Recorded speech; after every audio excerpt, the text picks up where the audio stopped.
接手东风转运任务的，只有王显明、戚鹏等人。334里在洞库扑空，只能把注意力放在185H 导弹发射车上。欧阳俊、易子梦和林安邦察觉异样，虽然叛逆演习规则，但也接连被俘。至于我们沿途遇见的所有特勤，都只不过是安雷旅长设计好的环节，而不是出于导调组的科目。我在返回战刃连途中遭到伏击，一直以为时间过去了1天，其实是手表被调快了。从那时起，我开始一步步掉入安雷旅长设计好的各个陷阱，逻辑缜密，极其真实，几乎毫无破绽，就是为了让我误以为我们已经潜出到境外某国。实际我们现在所在地点，就是距离待机库不到100公里的493号高地，也就是6TL3信号塔的覆盖区域。你们希望用虐夫训练撬开我们的嘴，是在选择最可靠的人。秦营长，我说的没错吧？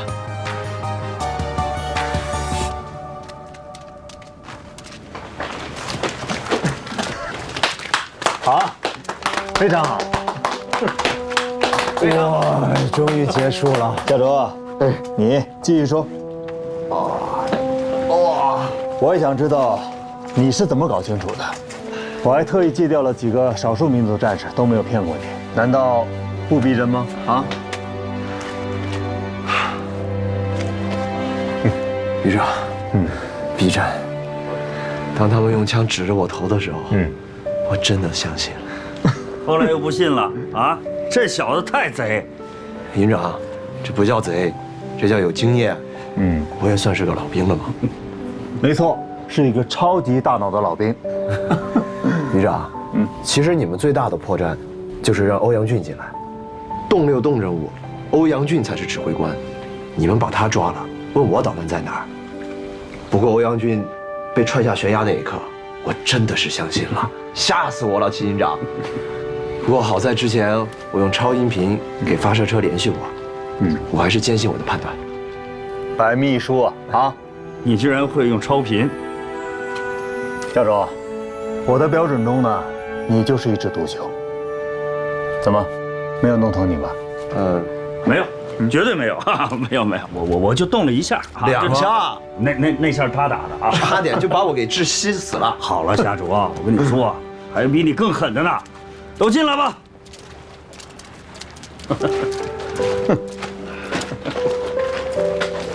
队长，哎呦，没事啊，没事呀。哎，等，轻点，轻点，吓死我了。太主，我还以为你死了呢。为什么？你不知道，当时我看那个视频，那一枪叭的一下，你人就死了，我差点跟他拼命。你别说，我看见欧阳俊，我亲眼看见他从那儿摔下悬崖，吓死我了。哎呀，这俩视频我都看了，当时我就觉得这俩视频有问题，但又说不出来为什么。你又什么都明白了？不疼了，这疼，我疼。小周，我对灯发誓啊，我之前真的不知道发生什么，只有友军接住我的时候，我才明白一切。秦长，你下手太狠了。王元俊啊，自己看看。嗨，我那下手才狠呢。我说了，点到为止。这叫点到为止啊！你不也玩命了吗？假的。小周，恭喜你！恭喜我！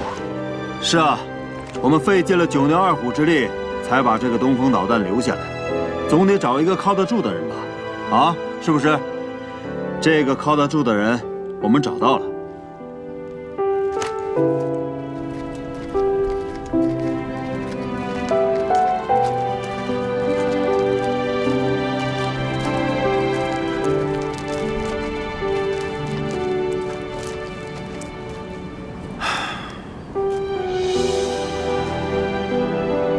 你们看，山涧的位置，就是我们最后撤离的待机库。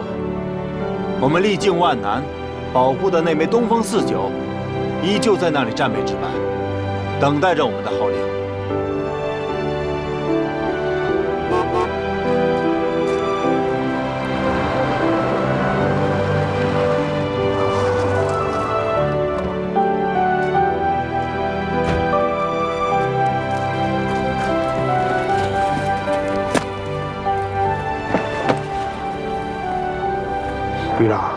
这连环套下的可以呀！啊，这连我都蒙在鼓里呢。本来呢，我是打算用一枚领章挑拨你和夏卓之间的关系，可惜啊，你们俩并没有碰面。不是，我比营长差在哪儿啊？那是比我能打啊，还是怎么着？这又是外国军装呢，又是变声器的。我看着净打我兵在这过瘾来了吧？你要来了，我下手更重。营长啊，这话我可往心里去。哎，我明白了，这感情就我一个人被排挤在外面呢，是吧？怎么能叫排挤你呢？啊，是怕你偏心。对，你要参加了，夏卓第一个就把你戳穿了。那赶上营长，那他是不偏心了，那肯定不是他的兵啊！我在视频里看了，那家伙打我兵打的，那像不花钱似的，往死里揍啊！哎，行了行了，这发誓人选啊已经选定了，咱们还有更重要的任务，跟我走。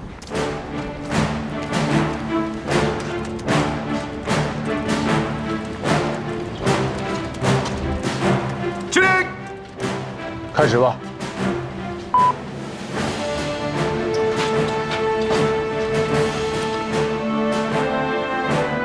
270旅各单位指战员，我是旅长安雷。现在请大家停下手中的工作，我有重要的事情要向大家宣布。因为今天过后，270旅的番号就将成为历史。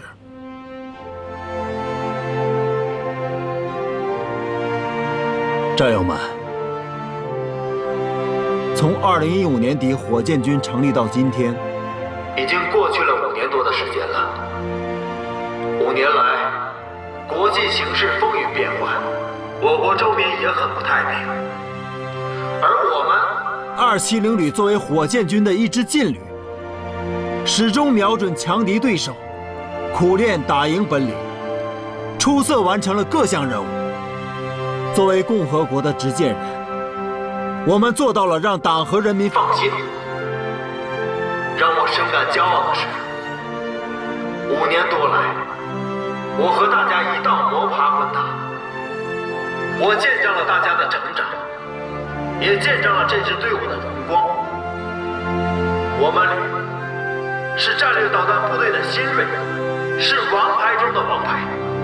我们这支队伍，它的底气，它的豪气，它的锐气，就来自于此刻正在演习场上奋战的官兵们。你们的精气神，就是270旅的精气神；你们的战斗力，就是270旅的战斗力；你们的胸怀，就是270旅的胸怀。此时此刻，我的心情复杂。按照火箭军最新的战略部署，270旅将于明日起进行整编，启用新的番号。整编后的270旅只保留少数的骨干力量，其余的同志们将会根据不同的专业，奔赴新的旅团、新的工作岗位。不管你们到了哪里，把270旅的作风发扬光大，带动火箭军部队全面发展。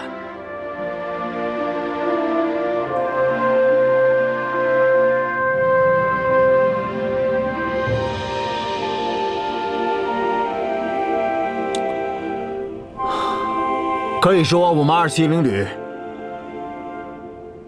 既是战略导弹部队的一支铁拳，一面旗帜，一张王牌，更是火箭军党委首长精心开辟的一块试验田。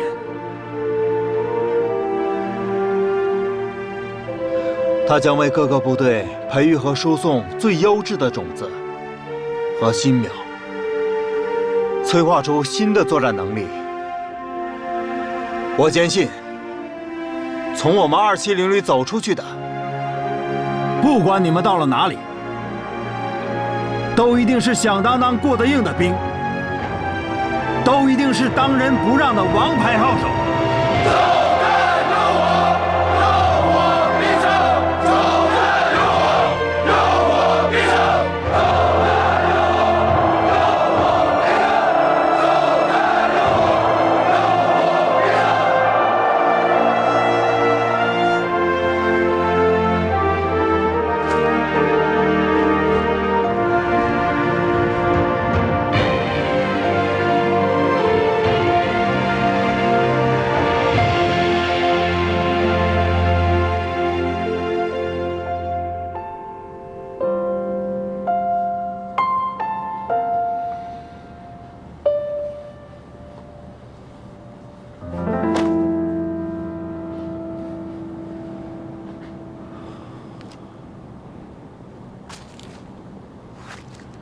战友们，请原谅我，到现在我才宣布这个命令。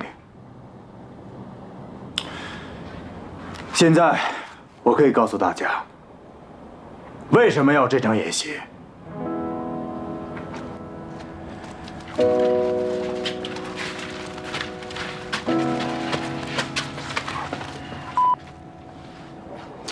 大家看一下，这些是你们要去的单位，就遍布在270旅的四周，而这里就是通往这些单位直线距离最近的交叉点。如果说咱们270旅就是一枚火箭，在它升空的漫长岁月里，也该到了它引爆的时候了。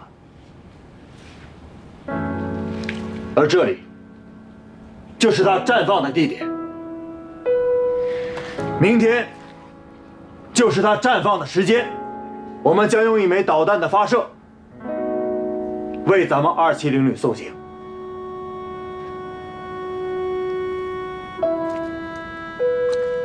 这场演习，准确的讲，是一次离别。原本是计划全旅全员全装集体出动，再次集结，然后举行一个盛大的仪式，大家各奔东西。可是我转念一想，这么多的装备拉动一次，成本太高，说俗点儿，与其都是烧油，不如让这些油烧得更有意义。于是，经上级首长批准，我们组织了这次代号为“动6动”的演习，在行动中再次淬炼和摔打部队，就算是一次毕业考试。很欣慰，我们顺利完成了各项科目，甚至连地震这种突发情况的处置也很及时、很稳妥，充分反映了我们270旅敢打必胜的过硬素质和优良作风。明天，我们将用一枚东风导弹的发射，为演习画上句号，也为同志们在270旅的奋斗画上一个圆满的句号。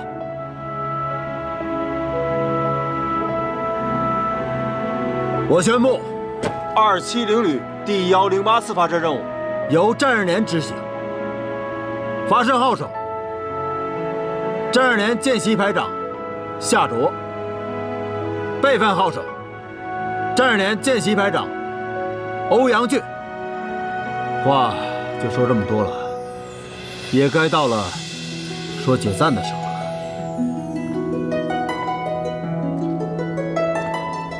作为270旅最后一任旅长，战日连的组建和形成战斗力是我最大的骄傲。我坚信，把发射和保障各要素整合起来，才能实现最大化的精干高效，才能成就真正意义上的全能王牌。事实证明，我没有辜负领导的重托。战日连模式的推广，让我们战略导弹部队的反应更加迅速，出手更加果断，真正做到了招之即来，来之能战，战之必胜。我们是永远的战人，永远的尖刀，永远的王牌。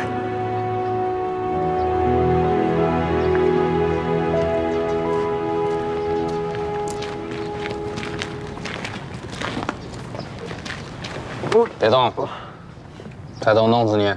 再动开枪了啊！连帮，你能不能带个变声器啊？你好歹有个装备啊！紧张吗？不紧张。 270旅的最后一枚弹，将是你夏卓打出去的，你还不紧张？可不是嘛！啊，小卓，我发现你要么就不玩，要玩就玩大的。是啊，哎，咔嚓一声，树井里那枚弹拔地而起啊！怎么样，在哪儿有馅了吗？没有，你有啊？没有。夏卓，你超级大脑，你算一算，我们几个能分到一个连队的几率到底有多少？几率不高，极其渺茫。哎呀，又少了一个忠实观众。怎么就少一个呢？哎，行，你也算一个。啊，明天打完这枚导弹，咱们就分开了。以后到了各自的连队，好好干啊！你放心吧，我们会好好的。寨主啊，几年前呢，我们跟随你的脚步来到部队，我很负责任地告诉你，我不后悔，我爱这里，我以后要留在部队里。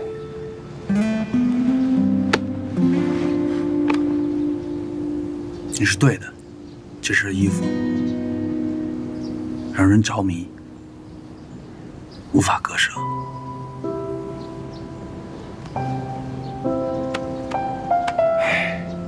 不管我们以后在不在一个连队，隔着有多远，我们永远是兄弟。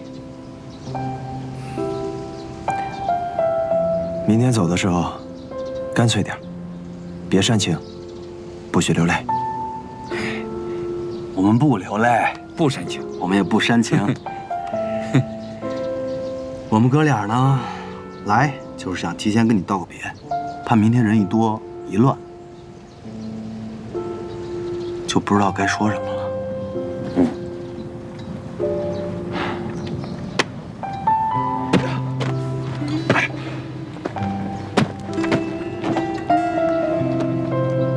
号手就位，1号号手一子盟就位，2号号手2号就位，3号手下说就位，准备发射。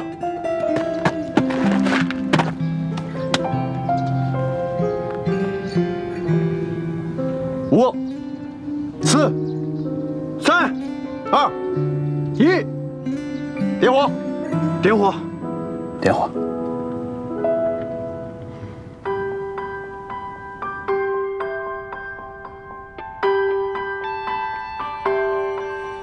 一提到最后确认，导弹战斗部单体系统、动力装置推进系统和制导系统实时数据正常，待机库温度要求10度62，待机库阵地一切正常。短短旅程，万里小海，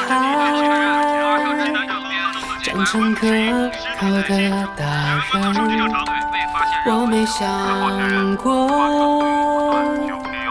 有一天戎装一身，我仰望30秒准备。归属于我的灵魂，我双手的长剑，筑起坚固的家队。午夜时分，总要有人守着灯，叹气息声，是荣耀回归了星辰。向前冲，我可以无敌每一次演练。当战斗60年、20年，将梦100%命中，我的铁拳一样，每一击都在人的中，我的国英雄。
大长老喝水喽！王班长，这哪来的鹅呀？买的。你看这4大长老凑齐了，咱们中午是不是该开荤呢？嘿，你小子胆肥了是吧？4大长老你也敢吃啊？我知道，您这呀肯定是给新上任的连长准备的，对不对？新上任连长？对呀，据说呀可厉害了，比所有地球人都厉害。比所有地球人都厉害？是呀，这么厉害要咱火箭军干啥呀？咱也别打导弹了，打连长就完了你。王班长，现在呀，全连都在传。传归传，你呀别跟着瞎说就完了啊！也是。来，吃饭了啊！你说这时间过得真快哈！哎呀，就几个月前这儿还这么热呢。哎，那个时候啊，能在这儿待的，那可真叫硬茬。是啊，现在就剩咱们这几个人了，干的呀也都是些看家护院的活，平时连个导弹都看不见。哼，看家护院怎么了？你知道这地底下有多少导弹吗？你知道这山里有多少装备啊？你够级别吗？能跟你说吗？真的假的？真一火啊！您跟我说说呗。想知道？肯定呀。告诉你啊，保密。哎，不该说的不说，不该问的不问，保密条令你忘了你？这不对呀，王班长。咱待机库都改成战备仓库了，咱的任务不就是看仓库吗？看仓库咋了？看仓库咋了？有我王显民在，这仓库也不是一般的仓库。要不怎么能说您觉悟高呢？干活去吧！哈，好嘞，走了，王班长。哎，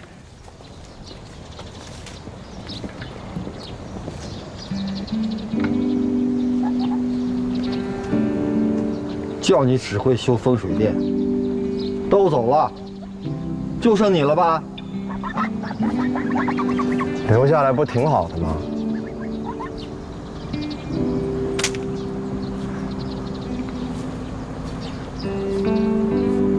不是你小子什么时候能把走路没声的毛病改了呀？改了就不是战士连的兵了。哎呀，啊，这传说中的连长，就是你吧？惊不惊喜？意不意外？惊什么喜呀？惊喜！惹啥祸了？跟师傅说说。怎么就叫惹祸了呢？不惹祸，你跑这镇管连来，就这仓库，你跑这儿当连长，谁信呢？仓库怎么了？仓库才厉害呢，兵马未动，粮草先行。咱们就是火箭军的头牌。别跟我说是没用的，你跟我说到底怎么回事？给你说个秘密。秘密不听啊！不该听的不听。哎，王建民，你这是命令，你泄密，我告诉你就不是泄密了。你过来，过来。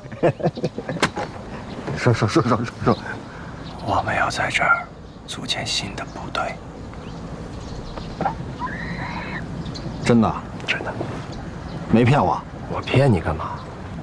以后你出去就可以很骄傲地跟大家说，你就是这个神秘部队的开山鼻祖。什么时候开工？这得多大规模呀？好几千人吧？修建需要几千人，战备值班只需要几十人。一个加强连，一个连顶一个旅。这可不是一般的连啊！你以后啊就是这个连的镇连之宝。少忽悠我吧！我就是个物业管理。那我就是物业经理。对了，我给你派个活，就等你这是什么任务？海南的活。海南？海南还有咱们事儿呢？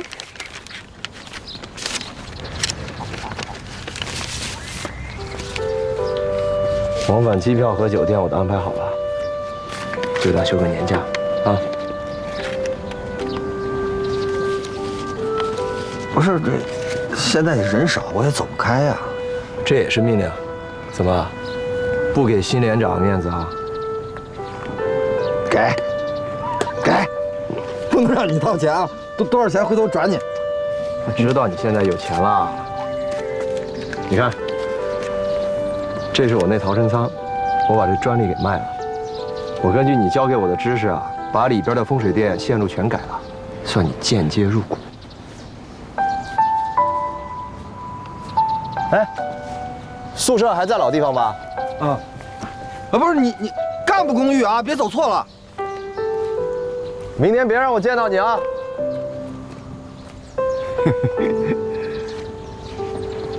哪个缺心眼儿的买这个专利？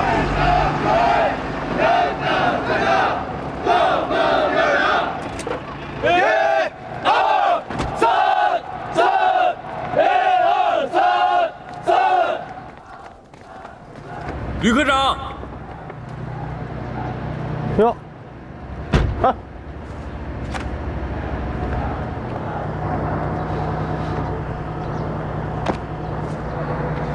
连长同志，哎，别这么叫我，在你面前，我永远都是你的兵。这不要走了吗？跟你打声招呼。肯定是我的兵，但是呢，该是什么职务就是什么职务啊！看你这样，我骄傲。听说您去一线部队，厉害呀！哎呀，我这个性格和脾气呀，去机关办公室我也坐不住啊，还是到一线作战部队挺好啊。我呢，踏实稳当。行，不管您是营长还是科长，我还是觉得叫您连长最亲切。那甭管是列兵排长还是连长，我觉得还是叫你小欧阳更亲切。连长，小欧阳，挺好。马上就要各奔东西了，联邦一子梦呢，也都找到了自己想去的单位。不过我相信，你们啊，到哪去，都会是一个好兵。您带的兵都是好兵，您爱兵，这些年我们都看在眼里。我现在一听到楚炮和电炮，我还打嘚瑟呢。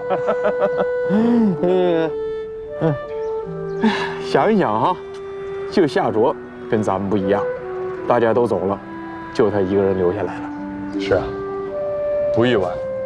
当年我们选第2专业的时候，谁也不选风水电，就他选了。不过现在看来，他是对的。你也是对的。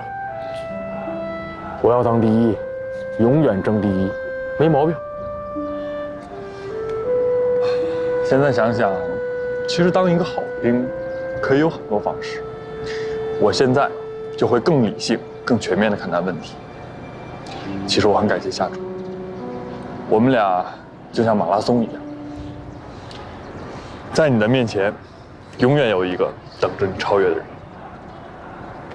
像这次演习一样，在我被推下山崖那一瞬间，我真的以为我要死了。但就是那一瞬间，我突然发现，一个人真的面对死亡的时候，才会有所顿悟。把这种感觉时刻放在心里，永远提醒自己，时刻要做一名好兵。是。哎，连长，那这种感觉啊，我1次就够了，不行再2次了。要走了，说点掏心窝子的话啊！哎，小伟啊，我觉得你谁都不用超越，包括夏卓。夏卓呢是火箭军需要的兵，你欧阳俊也是火箭军需要的兵。你们2个不一样，但是你有自己的目标，并为之付出过努力，我都看在眼里。这么说吧，夏卓就好比一枚精确制导的导弹，而你不一样，你呀是一枚威力更大的核弹，一旦引爆，威力巨大，光芒万丈。连长，我不仅要当一枚核弹，还要当一枚高精准导弹。做什么弹，都是我的兵。是，走吧，连长。啊，保重，保重。最后，再给你下一个口令吧。是。往前走，向后站，跑步，走。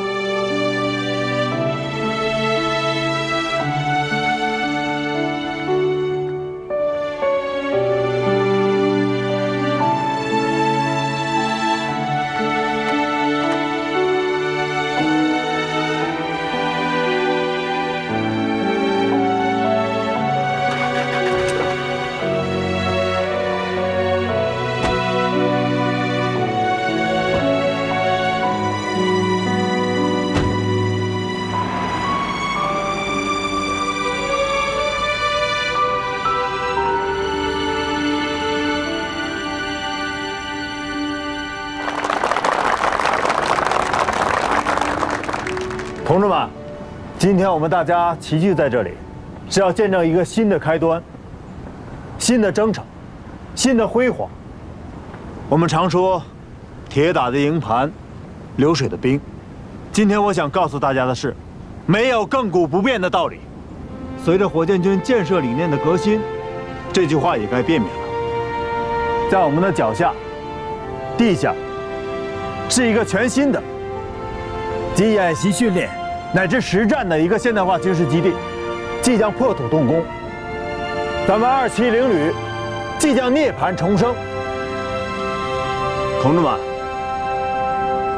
你们将是第一批参与其中的执战官兵，你们是幸运的，更是伟大的。我希望大家携手奋进，砥砺前行。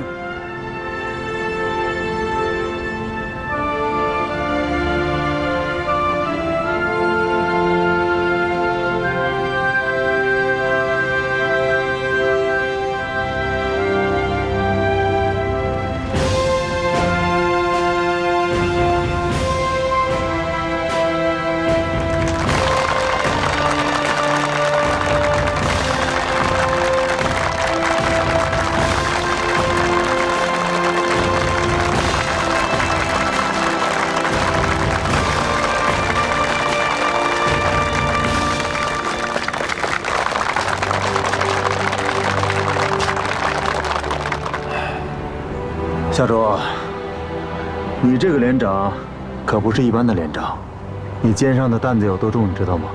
担子不重就不会交给我了。行，我没有认错你。哎呀，这片地方有咱们270旅的魂。我跟你说，你可别把咱们的魂给丢了。旅长，您放心，270旅的魂，我一定会发扬光大的。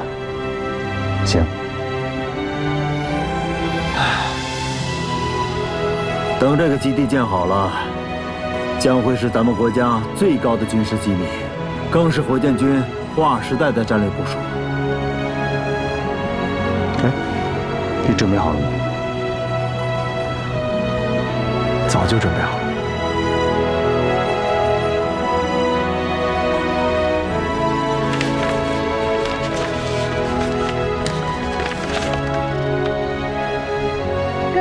大家好，今天我们军旅一套请到了专资助学的爱心人士林安邦，接下来让他为大家讲两句。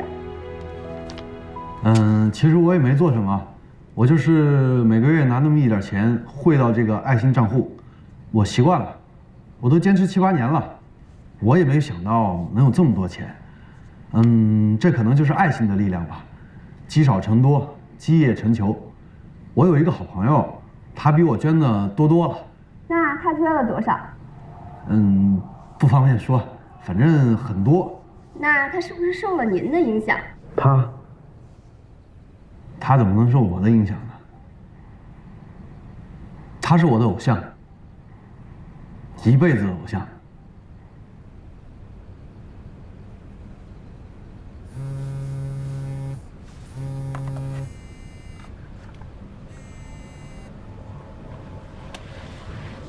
喂，二哈，嘿嘿，你怎么样啊？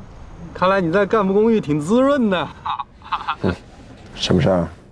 哎呀，我那个电视采访你看了吗？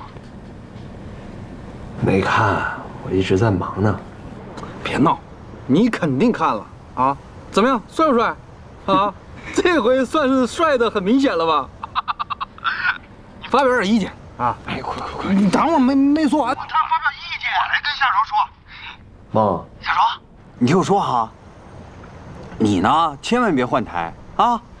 我跟你们俩说啊，到了新连队，好好的、认真的工作，听到没？哎呀，放心吧，我们俩到了新连队肯定好好干。哎，我跟你说啊，下面这首歌是由我作词作曲，还是我主唱的，叫《毕业了我们》。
哲，当初的选择也是对的，你们都成为了最好的自己。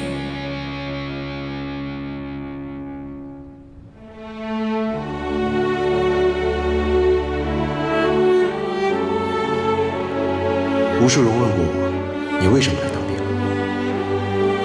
我也问过很多人，战友们的回答含着情感，掖着理性，藏着青春，每一个答案都是直抵人心的感动。毕业了，我们去当兵。我也无数次地问自己，答案伴随着我肩上军衔的变化一直在变。我更惊愕于自己复印机般的记忆里，居然把当兵的苦变成了回甘的甜，把曾经的怨变成了刻骨的爱。我想，当精神的味蕾已经尝不到苦涩时，不就是爱上了当兵的味道吗？我为什么来当兵？为了汗水的味道，硝烟的味道，战旗的味道，更是国之重器的味道，家国安宁的味道，和让妈妈放心的味道。祖国是妈妈，而我爱这个家。历史的使命，祖国的荣光，人生的际遇，军人的担当汇聚成青春的坐标。还有比这更幸福的事情吗？强军梦的征途上，火箭军的每一名官兵都是推动者，也是亲历者，是追梦人，更是圆梦人。国家无战事，军人有牺牲。和平年代，我们来守护。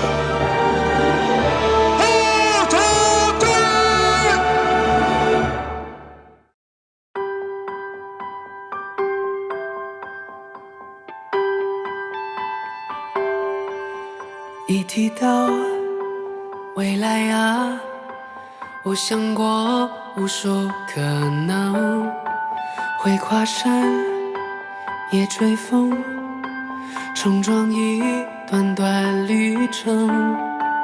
顽劣小孩，长成可靠的大人，我没想过有一天戎装一身。我仰望的蓝天，归属于我的灵魂。我双手的长剑，筑起坚固的家墩。午夜时分，总要有人守着灯，叹气牺牲，是荣耀回归了星辰。